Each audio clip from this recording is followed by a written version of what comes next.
Júlio Verne entra onde nessa história? A gente tem que citar ele porque é um dos primeiros. Eu não digo primeiro porque dizem que o Edgar Allan Poe ainda é anterior a ele, né? Quer dizer, escreveu uma coisa de ficção científica e tal, mas é um pouco mais fantástico. Agora, o Júlio Verne é importante citar porque ele veio nessa coisa de trazer ficção científica como uma história de exploração, né? Então a gente estava vivendo no final do século XIX a chamada Revolução Científica, onde muitas coisas foram descobertas, né? Telescópios mais possantes, microscópios te permitiu ver, né, coisas pequenas e levar a evolução da medicina, os meios de transporte todos, né? Barcos a vapor, né?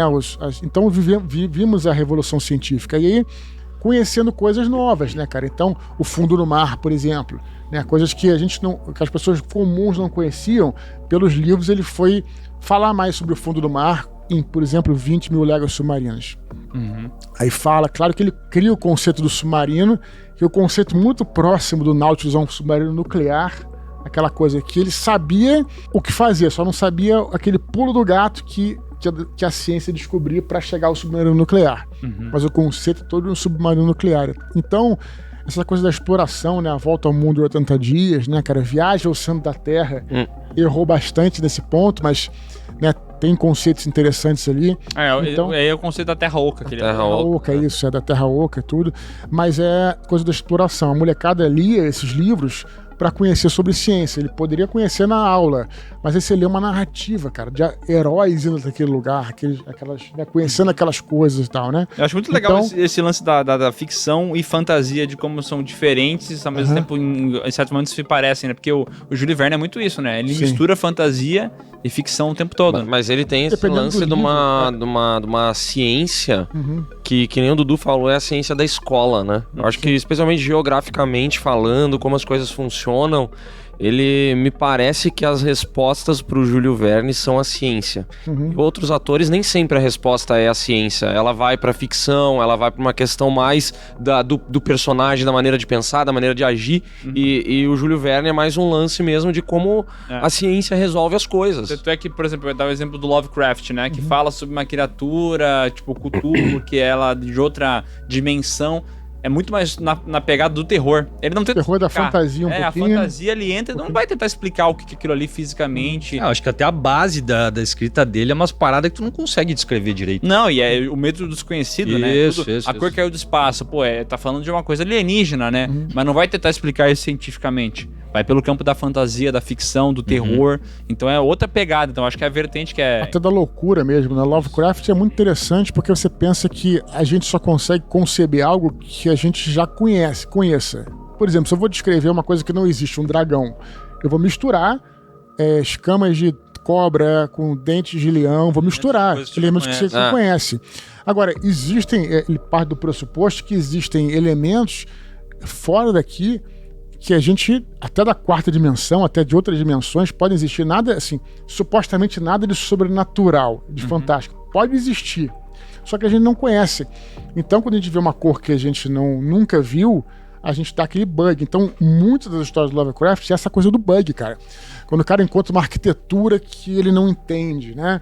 Ou até aquele que ele fala sobre quando ele vê a cauda do Cthulhu. Do Shoggoth, né? Você tá falando. Do Cthulhu ou do Shoggoth? Eu não sei quando ele tá no oceano. Como é que é? Nas Montanhas da Loucura, não? Nas Montanhas da Loucura é Shoggoth. O chamado do Cthulhu é o Cthulhu. E aí ele descreve, só que ele não consegue explicar, né? Então ele fala que é uma coisa que se move gigantesca. Exatamente. Ele tenta usar as palavras pra chegar no lugar, só que ele não sabe o que é aquilo, né? A própria estatueta do Cthulhu, que aquele culto usava, né?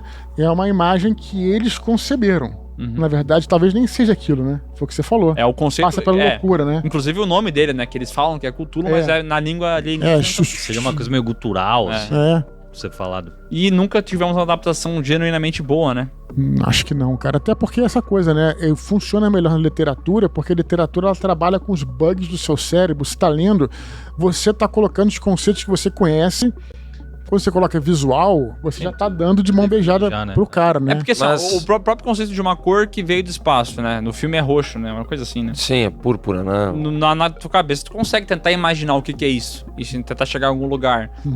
E tu não vai chegar em lugar nenhum, porque o conceito do livro é justamente tu não saber o que é, né? Claro. Aí Exatamente. tem que mostrar. Agora, o filme O Nevoeiro, ele chega perto de conseguir fazer isso. De conseguir te mostrar... Tem criaturas ali, mas ele não revela. Tu não sabe que criaturas são essas até o fim do filme. O melhor momento, inclusive, é quando eles passam e daí tem uma criatura que é tão colossal que eles batem, tipo, na unha dele, tá ligado? Que é na pata dele, só que eles andam pra cima e ela se perde no nevoeiro. Esse filme faz muito bem isso, de mostrar... Tu entende que tem uma ameaça, ela é perigosa, mas ele não precisa ter a criatura, tu olhando ela, entendeu? Essa seria uma boa solução pra fazer um Cthulhu, de repente. Talvez um dia, né? Quando aquele gordo filho da puta do Del Toro faz esse filme, né, cara? Porque o Del Toro agora, inclusive, ele acabou de lançar Frankenstein, que é outro grande... Um dos grandes da ficção científica, né? Mary Shelley, né? Tem um episódio do Love, Death and Robots que eles trazem um Cthulhu, né? Não sei se vocês chegaram a ver, não lembro o nome do episódio, mas que é isso, né? São soldados numa guerra no meio do deserto e eles entram numa caverna, eles veem lá o Cthulhu e acaba com todo mundo morto. Eu não acho que eu acho que é dessa última temporada. Não foi na última, não. Foi na, acho que antepenúltima, eu acho. Eu não vi também. É maneiro. Todo mundo morreu. Acabou.